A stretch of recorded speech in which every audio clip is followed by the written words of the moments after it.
giving you an opportunity to get the full story from the people who tell it best. This is Mediacom News Leaders. Welcome to Mediacom News Leaders. Thanks for tuning in. I'm Carol Kelly. Joining us today, a volunteer with the Alzheimer's Association. We've got Taylor Westaby. Taylor, welcome. Thanks for having me today, Carol. So now you are a volunteer for the organization. You've got a unique story. Tell us how and why you got involved. Yes, absolutely. So I am the Community Relations Coordinator at Garnett Place Retirement Community.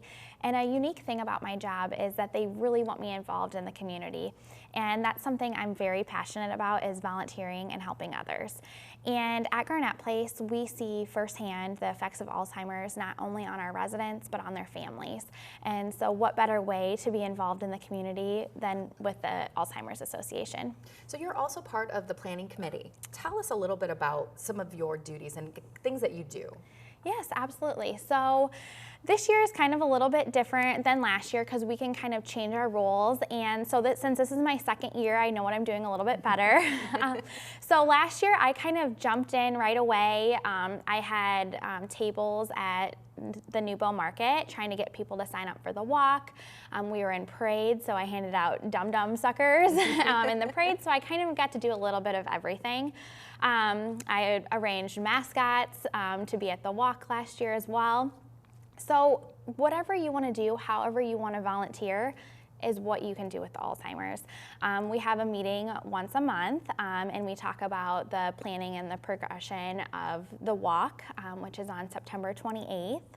And so we're at a good point right now, but we do need more volunteers for the day of the event. So we are talking about the Walk to End Alzheimer's, and that, like you said, is coming up in September for Cedar Rapids. Tell us also a little bit about, when they do volunteer for this walk, what are some of their responsibilities going to be the day of? Whatever someone wants to do, we have a job for you. Last year we had Mount Mercy, the basketball team, come and they just helped move the food around, hand out waters. We had people kind of standing on the corners to direct people in the right direction. We had different dance groups performing before and after the walk. So wherever you are passionate about, we can find a role for you, whether that's putting flowers in the ground, handing out t-shirts, giving people directions. There's a role for you. And it really does take a village to get and to organize this event, because it doesn't start, a month out or a couple months out. Tell us a little bit about that and the planning process. I would say it's about a year. From when the walk ended last year, we were getting the ball ready for next year, talking about things that could be done differently to improve the walk. And then at the beginning of the year, I'd say in January, we started having our walk meetings. Tell us a little bit about, too, if they want to walk, maybe they don't want to volunteer, they want to help fundraise, they want to help make this event successful. So there's tons of different ways to do that. You can join an existing team, and if you go on the website, you can search for a team, and if you know someone, you can just become a member. And it's free to register, it's free to participate, but they do encourage donations. And there are different ways people get donations. For example, at Garnett Place, we sell t-shirts.